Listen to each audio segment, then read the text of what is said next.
अस्सलामुअलैकुम, hello everyone, welcome to my channel. तो आज हम लोग क्लास 8 का साइंस पढ़ेंगे। अब तक हम पिछले वीडियो में मैथ पढ़ रहे थे, आज साइंस पढ़ेंगे। साइंस में स्टार्ट करते हैं चैप्टर 1, दहन और ज्वाला, चीज़ों का जलना। इसमें हम जो इम्पोर्टेंट पॉइंट होगा वो बता दूंगी और क्रिया जो भी बनाने के लिए देता है खाली जगह क्रियाकलाप के रूप में वो बता दूंगी और आंसर क्वेश्चन हम देखेंगे। तो आप मेरे साथ पूरे वीडियो के साथ बने रहिए। तो चलिए स्टार्ट करते हैं। तो देखिएगा, चैप्टर मैं खोल रखी हूँ, दहन और ज्वाला। ठीक है, यहाँ बस एक कभी क्या है ये मैं बनाई हूँ, लेकिन इसे समझने से पहले हम पॉइंट समझ लेते हैं। तो चलिए देखते हैं। तो देखिएगा, मैं पॉइंट लिखी हूँ। जो जो इम्पोर्टेंट पॉइंट है उसका डिफिनेशन, उसके बारे में क्या है वो मैं बता चुकी हूँ और वो मैं लिख दी हूँ। आपको भी लिखने में आसानी हो जाएगी और समझ भी लीजिएगा। अगर आपको वीडियो अच्छा लगेगा तो आप शेयर कर सकते हैं अपने दोस्तों के साथ और लोगों को बता सकते हैं। और आप मेरे चैनल पर नए हैं तो सब्सक्राइब कर दीजिएगा। तो देखिए, पहला पॉइंट है दाह पदार्थ। क्या है दाह पदार्थ? जलने वाले पदार्थ को दाह पदार्थ कहते हैं। कैसे पदार्थ को? जो पदार्थ जलता है उसे दाह पदार्थ कहते हैं। अगला है अदाह पदार्थ। नहीं जलने वाले पदार्थ को अदाह पदार्थ कहते हैं। ठीक है, अगला है पॉइंट ज्वलनशील पदार्थ। क्या है? वैसे पदार्थ जो लौ पर गर्म करने पर जल जाते हैं ज्वलनशील पदार्थ कहलाते हैं। जो क्या आग के पास ले जाने पर गर्म करने पर क्या होगा? जल जाएगा, उसे ज्वलनशील पदार्थ कहते हैं। अगला देखिए, अज्वलनशील पदार्थ। वैसे पदार्थ जो लौ पर गर्म करने पर नहीं जलते हैं अज्वलनशील पदार्थ कहलाते हैं। ठीक है, ज्वलन ताप। आगे देखिए, ज्वलन ताप। ठीक है, आप देख सकते हैं ज्वलन ताप वह तापमान जिस पर पहुंचने के बाद कोई पदार्थ जलना शुरू कर देता है। उस पदार्थ को ज्वलन ताप उस पदार्थ का ज्वलन ताप कहलाता है। मतलब कोई भी पदार्थ जिस तापमान पर जल रहा है उस तापमान पर वह पदार्थ क्या कहलाएगा? ज्वलन ताप। कह रहा है, एक पॉइंट में लिखी हूँ, गर्मी ज़्यादा होने पर कुछ स्थानों में सूखी घास आग पकड़ लेती है जिससे पूरा जंगल में आग लग जाता है, जिसे दावानल कहते हैं। क्या कह रहा है? गर्मी ज़्यादा होने पर कुछ स्थानों में सूखी घास आग पकड़ लेती है जिससे पूरा जंगल में आग लग जाता है, जिसे दावानल कहते हैं। ठीक है, तो अगले पॉइंट पर चलते हैं। अगला पॉइंट है पेट्रोल का ज्वलन ताप केरोसिन के ज्वलन ताप से कम होता है। अगला पॉइंट देखिए, सफ़ेद फास्फोरस का ज्वलन ताप काफ़ी कम होता है जिससे यह कमरे के तापमान पर जल उठता है। फास्फोरस को सुरक्षित कहाँ हम रखते हैं? पानी के अंदर। ठीक है, अगला पॉइंट है दहन। क्या है? ऑक्सीजन के उपस्थिति में ज्वलनशील पदार्थों के जलने पर ऊष्मा और प्रकाश उत्पन्न होने की प्रक्रिया को दहन कहते हैं। किसको कहते हैं? ऑक्सीजन की उपस्थिति में ज्वलनशील पदार्थ जल उठेगा तो उस प्रक्रिया को क्या कहेंगे? दहन कहेंगे। अगला पॉइंट है, किसी भी पदार्थ को जलने के लिए 3 चीज़ों का होना आवश्यक है। कौन कौन सी चीज़? पहला, ज्वलनशील पदार्थ का होना। दूसरा, ज्वलन ताप तक पहुंचने का उपाय। तीसरा, हवा की ज़रूरत। ये तीनों चीज़ अगर होगा तो कोई भी पदार्थ जल पाएगा। ठीक है, अब अगले पॉइंट पर चलते हैं। देखिएगा, अगला पॉइंट क्या है? मोमबत्ती। मोम एक ईंधन है अथवा ऊर्जा का रूप है। हम जलाते हैं, उससे हमें क्या प्राप्त होता है? ऊर्जा प्राप्त होता है। मोमबत्ती एक हाइड्रोकार्बन है जो हाइड्रोजन और कार्बन से मिलकर बनी होती है। यह मधुमक्खी के छत्ते से भी निकाली जाती है। मोमबत्ती मधुमक्खी के छत्ते से ही प्राप्त कर सकते हैं। अगला पॉइंट है, आग के फैलाव को रोकने के लिए 3 उपाय में से एक उपाय करना होगा। कौन से 3 उपाय हैं तो देखिएगा आप। पहला है उपाय, दाह पदार्थ को हटा देंगे। जो जलने वाला पदार्थ है वहां पे से हम हटा देना चाहिए। दूसरा है ऑक्सीजन की आपूर्ति बंद कर देना। ऑक्सीजन आ रहा है वहां पर तो उसको बंद कर देना है। तीसरा, उसके ज्वलन ताप को बढ़ा देना है जिससे वो जल ना सके। ठीक है, तो ये 3 उपाय करेंगे हम आग को फैलाव को रोकने के लिए। ठीक है, अगला पॉइंट देखिए क्या है। आग बुझाने वाले संयंत्र को अग्निशामक कहते हैं। आग बुझाने वाले संयंत्र मतलब यंत्र को क्या कहते हैं? अग्निशामक। अगला पॉइंट है, मोमबत्ती की ज्वाला के 3 क्षेत्र होते हैं। पहला कौन सा? बाहरी भाग, दूसरा मध्य भाग, तीसरा आंतरिक भाग। तो ये 3 भाग होते हैं। इन तीनों भागों के बारे में डिटेल से हम आगे समझते हैं। तो चलिए आगे चलते हैं। क्या बोल रहे हैं? पहला जो भाग है बाहरी भाग, इसमें मैं 3 पॉइंट लिखी हूँ, देखिएगा। यह भाग नीला और अदीप्त होता है। दूसरा, यहाँ पूर्ण दहन होता है क्योंकि यहाँ ऑक्सीजन ज़्यादा होता है। तीसरा, यह सबसे गर्म क्षेत्र होता है, मतलब सबसे गर्म होता है। दूसरा भाग है मध्य भाग। यह भाग पीला, चमकीला और दीप्त क्षेत्र है। दूसरा पॉइंट है इसका, यहाँ पूर्ण दहन नहीं होता है क्योंकि देखिएगा, यहाँ पूर्ण दहन नहीं होता है क्योंकि यहाँ ऑक्सीजन कम होता है। तीसरा भाग है आंतरिक भाग। यह क्षेत्र बत्ती के बहुत नज़दीक होता है।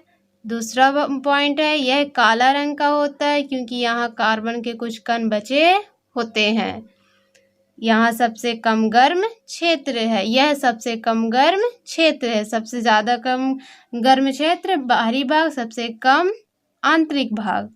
ठीक है, तो ये मैं फर्स्ट चैप्टर का दहन का बता रही थी। पॉइंट इतना था जो इम्पोर्टेंट मुझे लगा है। आपको अगर कोई और समझ में आता है तो आप कमेंट्स में लिखकर बता सकते हैं, मैं उसे भी बता दूंगी। इतना मुझे लगा इम्पोर्टेंट पॉइंट था तो मैं आपको बता चुकी हूँ। अब चलते हैं क्वेश्चन पर। ठीक है, तो देखिएगा, एक यहाँ पर खाली स्थान था जो भरने के लिए था। क्या है? पदार्थ का नाम लिखना है। दाह पदार्थ कौन सा है? आधा पदार्थ कौन सा है? दाह मतलब जो जलता है, आधा मतलब जो नहीं जलता है। मैं डिफिनेशन भी बता चुकी हूँ आपको। कोयला क्या है? जलता है, इसलिए मैं साइन लगा दी हूँ। नहीं जलता, इसमें जलता है और ये आधा नहीं है तो जलता है, तो यहाँ क्रॉस कर दिए हैं। पेट्रोल जलता है, इसमें क्रॉस।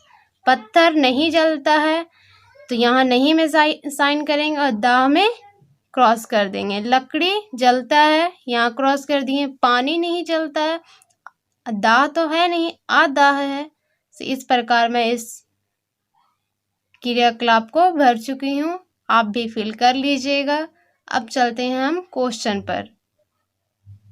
तो देखिए, यहाँ क्वेश्चन है अभ्यास 1 2 3 4 5 8 तक पूरा क्वेश्चन है। मैं क्वेश्चन का आंसर एक कॉपी पर लिख चुकी हूँ, आपको मैं उसी पर बताऊंगी। तो चलिए बताती हूँ मैं। क्वेश्चन देखिएगा आपका। ठीक है, यहाँ क्वेश्चन है, आग लगने पर, पहला क्वेश्चन, आग लगने पर उसे कई बार पानी डालकर बुझाते हैं। पानी डालने से आग कैसे बुझ जाती है? इसका आंसर देखिएगा। तो देखिए, पहला क्वेश्चन का आंसर ये रहा, क्योंकि पानी डालने से, क्या क्वेश्चन था? आग लगने पर उसे कई बार पानी डालकर बुझाते हैं। पानी डालने से आग कैसे बुझ जाती है? क्योंकि पानी डालने से वस्तु ठंडी हो जाती है जिससे उसका ज्वलन ताप काफ़ी बढ़ जाता है और पानी द्वारा उत्पन्न ठंड की वजह से आग बुझ जाती है। अगला क्वेश्चन है, मोमबत्ती की ज्वाला, दूसरा क्वेश्चन, मोमबत्ती की ज्वाला जब स्थिर हो तो कांच की प्लेट ले जाने पर काला वलय क्यों बनता है? आंसर ये है, मोमबत्ती के दहन से कार्बन के कुछ कण बिना जले हुए बच जाते हैं, जिससे गैस उत्पन्न होता है तथा शेष बचे कार्बन की वजह से कांच की प्लेट पर काला वलय बन जाता है। अगला क्वेश्चन देखिएगा, तीसरा, अगर किसी दुर्घटना में कोई व्यक्ति आग की चपेट में आ जाए तो उसे बचाने के लिए कंबल में लपेट दिया जाता है, ऐसा क्यों? आंसर है, क्योंकि कंबल वायु का कुचालक होता है, जिससे कंबल के अंदर मौजूद आग के संपर्क वायु से नहीं हो पाता है। वायु की अनुपस्थिति की वजह से आग बुझ जाती है। एक बार मैं आपको आपके लिखने के लिए टाइम देती हूँ। आप इतने टाइम में वीडियो को रोककर भी लिख सकते हैं।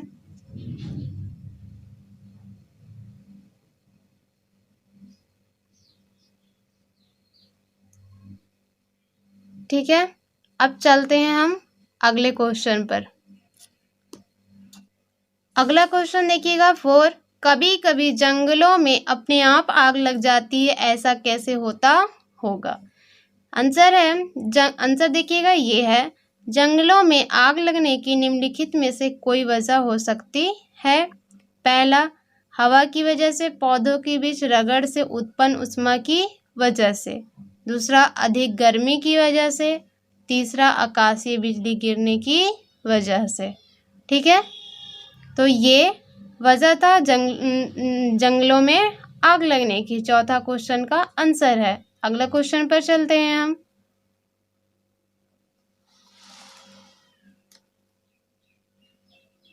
अगला क्वेश्चन है 5वां, गोलू ने आधा पेट्रोल और आधा पानी लेकर एक मिश्रण बनाया। उसने एक कपड़े को इस मिश्रण में भिगो दिया।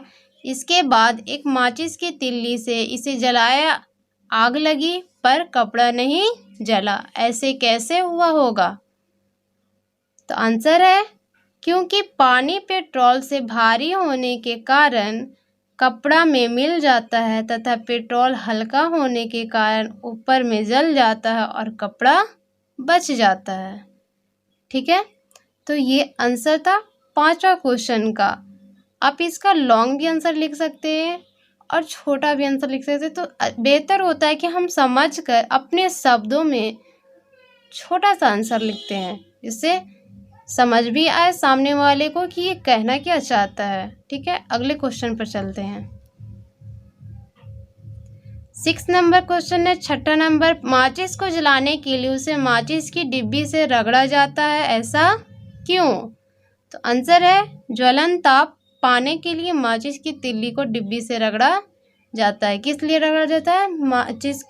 माचिस को ज्वलन ताप के लिए रगड़ा जाता है डिब्बी से। ठीक है, तो अब अगले क्वेश्चन पर चलते हैं। अगला क्वेश्चन है, ज्वाला के 3 क्षेत्र दिखाइए। आंसर ये है, देखिएगा मैं फिगर बनाती हूँ, आप भी हो सके तो फिगर बनाकर दर्शाइएगा, ज़्यादा बेहतर होगा। अच्छा, हम फिगर के द्वारा ही समझ सकते हैं।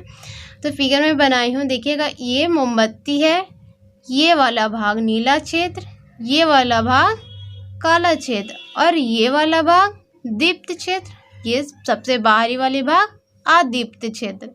इससे आपको समझ में आ जाएगा कि क्षेत्र कौन सा है। ठीक है, तो अगले क्वेश्चन पर चलते हैं।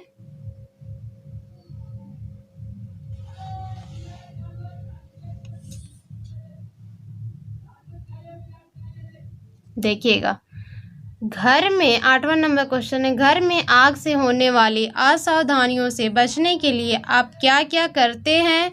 इसकी चर्चा आप अपने दोस्तों से कीजिए। पहला कह रहे हैं हम क्या लिखें, देखिए, घर में आग से बचने के लिए निम्न उपाय करना चाहिए। पहला क्वेश्चन है, किसी भी पदार्थ का दहन सावधानी से करना चाहिए। 8वां नंबर क्वेश्चन देखिएगा, घर में आग से होने वाली असावधानियों से बचने के लिए आप क्या क्या करते हैं? इसकी चर्चा आप अपने दोस्तों से कीजिए। घर में आग से बचने के लिए निम्न उपाय करना चाहिए। पहला हम क्या लिखे हैं, किसी भी पदार्थ का दहन सावधानी से करना चाहिए। दूसरा, बिजली का उपयोग सावधानी से करना चाहिए। तीसरा, घर, स्कूल या दफ्तर में अग्निशामक रखना चाहिए, इससे हम सुरक्षित रहते हैं। चौथा, आग लगे व्यक्ति को कंबल में लपेट देना चाहिए। सबसे पहले हमें ये करना चाहिए। 5 नंबर, बिजली या तेल से लगे आग पर पानी नहीं डालना चाहिए, जिससे और आग की जो लपेटें हैं वो बढ़ जाती है, तो इस पर पानी नहीं डालना चाहिए। ठीक है, तो ये था हमारा क्वेश्चन। अब आगे कुछ क्वेश्चन है खाली स्थान और सही गलत, वो हम देखते हैं। ठीक है, तो आप मेरे साथ ये 8th क्लास का साइंस पढ़ने के लिए पूरे वीडियो के साथ बने रहें। ठीक है, तो चलिए आगे देखते हैं। देखिएगा, 9वां क्वेश्चन है, रिक्त स्थानों को पूर्ति कीजिए। कहा है वह न्यूनतम तापमान जिस पर कोई पदार्थ जलना प्रारंभ करता है उस पदार्थ का क्या कहलाता है? क्या कहलाता है? ज्वलन ताप।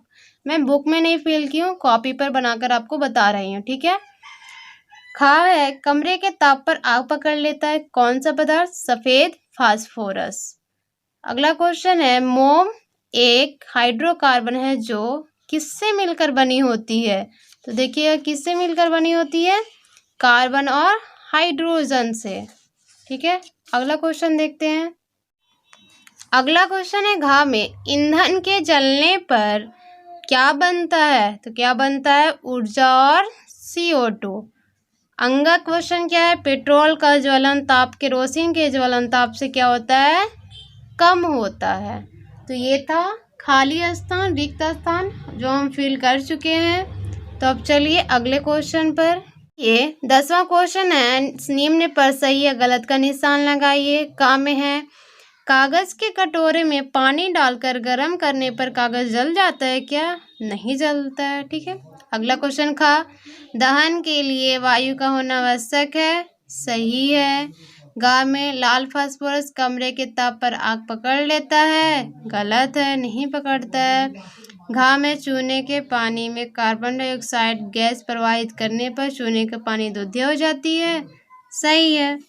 अंगा में अम्ल और सोडियम बाइकार्बोनेट प्रतिक्रिया कर कार्बन डाइऑक्साइड गैस बनता है। सही है। चा में तेल द्वारा उत्पन्न आग को जल द्वारा नियंत्रित किया जा सकता है। गलत है, जल से नहीं नियंत्रित कर सकते हैं हम। तो ये था चैप्टर 1 का आंसर क्वेश्चन। पॉइंट के साथ मैं बता चुकी हूँ, पूरे डिटेल में बता दी हूँ। और अब अगले वीडियो में अगले चैप्टर के बारे में पढ़ेंगे। इसी तरह हम बहुत सारे वीडियो देखेंगे, बहुत सारे क्लास देखेंगे अलग अलग सब्जेक्ट के रूप में। अगर आपको वीडियो अच्छा लगा हो तो लाइक करें, सब्सक्राइब करें और शेयर करें। अगर आप मेरे चैनल पर नए हैं तो सब्सक्राइब कर दीजिएगा। अगर आपको वीडियो अच्छा लगा हो तो लाइक कर दीजिएगा। तब तक के लिए टेक केयर, बाय, अल्लाह हाफिज़।